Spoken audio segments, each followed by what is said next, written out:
Lemon pound cake এত সহজভাবে বানাবো আজকে। যা যা উপকরণ লাগবে সিম্পলি আমাদের ঘরে সচরাচর থাকে অনেকেরই, তো একদম সহজভাবে আপনাদের সহজ পদ্ধতিতে আজকে লেমন পাউন্ড কেকটা বানিয়ে দেখাবো। তো লেমন পাউন্ড কেকটা বানাতে প্রথমে আমি এখানে ময়দা নিব, আটা কিন্তু নেওয়া যাবে না। 1 কাপ ময়দা নিয়ে নিচ্ছি, আর এখন দিয়ে দিব 2 চা চামচ হচ্ছে কর্নফ্লাওয়ার। তো এই কর্নফ্লাওয়ারটা দেওয়ার কারণ হচ্ছে যে কেক যে ফ্লাওয়ারটা পাওয়া যায় আমাদের, এই কর্নফ্লাওয়ারটা দিলে কেক ফ্লাওয়ার তৈরি হয়ে যাবে। তারপরে এখানে দিয়ে দিলাম হচ্ছে গুঁড়া দুধ 2 টেবিল চামচ, আর দিয়ে দিলাম হচ্ছে বেকিং পাউডার আধা চা চামচের মতো, আর লবণ স্বাদ মতো দিয়ে এখন এই শুকনো উপকরণগুলোকে আমি একটা চালনিতে ভালো করে ছেঁকে নিব। গুঁড়ি গুঁড়ি থাকলে সেগুলো ফেলে দিব। তো এটার জন্য আর কি চেলে নিতে হবে, স্মুথ হবে বেটারটা। চেলে নিলে কেকের বেটারটা স্মুথ হবে। তো এই যে দেখছেন কত গুঁড়ি গুঁড়ি আছে, এগুলো এখন আমি ফেলে দিব।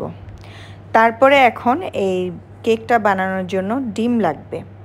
তো আমি প্রথমে এখানে একটা বাটিতে ডিম নিয়ে নিব। আমি এই কেকটা বানানোর জন্য এখানে 3টা ডিম লাগবে, আমি 3টা ডিম ফেটে নিলাম। আর লাগবে হচ্ছে লেবুর উপরের যে সবুজ অংশটা আছে সেটা, ভুলেও সাদা অংশটা যাতে না আসে, শুধু লেবুর উপরের যে সবুজ অংশটা আছে সেটা দিতে হবে। সাদা অংশটা আসলে কিন্তু একদম তেতো হয়ে যাবে। তারপরে আমি দিয়ে দিলাম এখানে 1 কাপের থেকে একটু কম, মানে 1 কাপের থেকেও একটু কম চিনি। 1 কাপ পুরো চিনি দিতে গেলে কেকটা প্রচুর মিষ্টি হয়ে যাবে, খেতে ভালো লাগবে না। তারপরে দিয়ে দিলাম 2 ফালি লেবুর রস। তো আপনারা মাপ মতো 2 টেবিল চামচ হবে লেবুর রস দিবেন। তারপরে ভালো করে আমি চিনিটাকে গলিয়ে নিলাম, একসাথে মিক্সড করে নিলাম। আর এখন দিয়ে দিলাম বাটার। আপনারা চাইলে সয়াবিন তেলও দিতে পারেন। 1 কাপ বাটার দিয়ে দিলাম, আপনারা চাইলে 1 কাপ সয়াবিন তেলও দিতে পারেন। তারপর দিয়ে দিলাম 1 চা চামচের মতো ভ্যানিলা এসেন্স, আর দিয়ে দিলাম একটু লেমন ফুড কালার।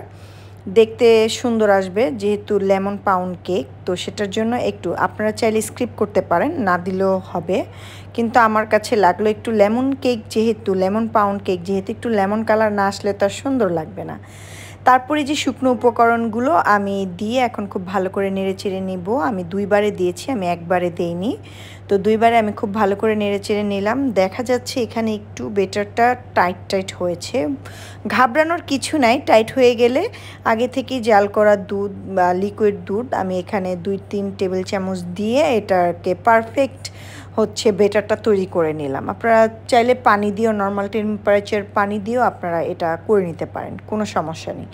তারপরে যে দেখেন বেটারটা সেম এরকম হবে, আপনারা দেখে বুঝে নেন যে বেটারটা কেমন হবে। তো আমি একটা কেক মোল্ডে আপনারা বাটার পেপার বিছিয়ে নিতে পারেন। তো আমার কাছে বাটার পেপার ছিল না, তো আমি একটা ঘরের খাতা থেকে একটা কাগজ কেটে নিয়েছি। আপনারা চাইলে বাটার পেপার দিয়ে নিতে পারেন। তারপরে কেকের যে বেটারটা ছিল সেটা মোল্ডে ঢেলে নিলাম। পুরোটা ঢেলে এখন হচ্ছে আমি এভাবে ড্যাব ড্যাব করে মানে একটা দিয়ে নিব, যদি বাবলস থাকে বাবলসগুলো বের হয়ে যাবে। তারপরে আগে থেকেই প্রিহিট করে রেখেছিলাম, মানে 10 মিনিট আগে থেকে আমি এই প্যানটাকে হিট করে রেখেছিলাম একটা স্ট্যান্ড দিয়ে। এখন আমি কেকটা দিয়ে দিব, দিয়ে আমি এখন ঢেকে দিব। আর ছিদ্র যদি থাকে প্যানের মুখে তাহলে সেটাও ঢেকে দিতে হবে। তো এখন মিডিয়াম আঁচে রেখে একদম 1 ঘন্টা কেকটাকে বেক করতে হবে চুলায়। আর যদি ওভেনে করেন ওভেনও সেম 15 থেকে 20 মিনিট আপনারা বেক করলে হয়ে যাবে, বা আধা ঘন্টাও লাগতে পারে। আর চুলায় বেক করলে 1 ঘন্টা লাগবে। তো আমি 1 ঘন্টা পরে আসছি, 1 ঘন্টা পরে এসে দেখি যে আমার কেকটা সম্পূর্ণ হয়ে গেছে। টুথপিক দিয়ে উঠায় দেখলাম যে টুথপিকটা পুরো ক্লিন হয়ে গেছে। তারপরে ঠান্ডা যখন হয়েছে তখন যে হচ্ছে আমি কেকটাকে এখন কেটে নিচ্ছি, আর কেকটা কেটে আপনাদের দেখাচ্ছি যে কত সুন্দর স্পঞ্জি হয়েছে, আর খেতে যে কত টেস্ট হয়েছে যা বলার বাহিরে। এটা একদম ভিন্ন ধরনের একটা টেস্ট আসছে, লেমন ফ্লেভার আসছে, খেতে খুবই ভালো লাগছে। সেম একদম সহজ উপকরণ দিয়ে এইভাবে করে ঘরে বানিয়ে চুলায় বেক করে তারপরে হচ্ছে যদি হাজব্যান্ডকে দেওয়া যায়, ওহ কি যে বলবে। তো সবাই ভালো থাকেন, সুস্থ থাকেন, আল্লাহ হাফিজ।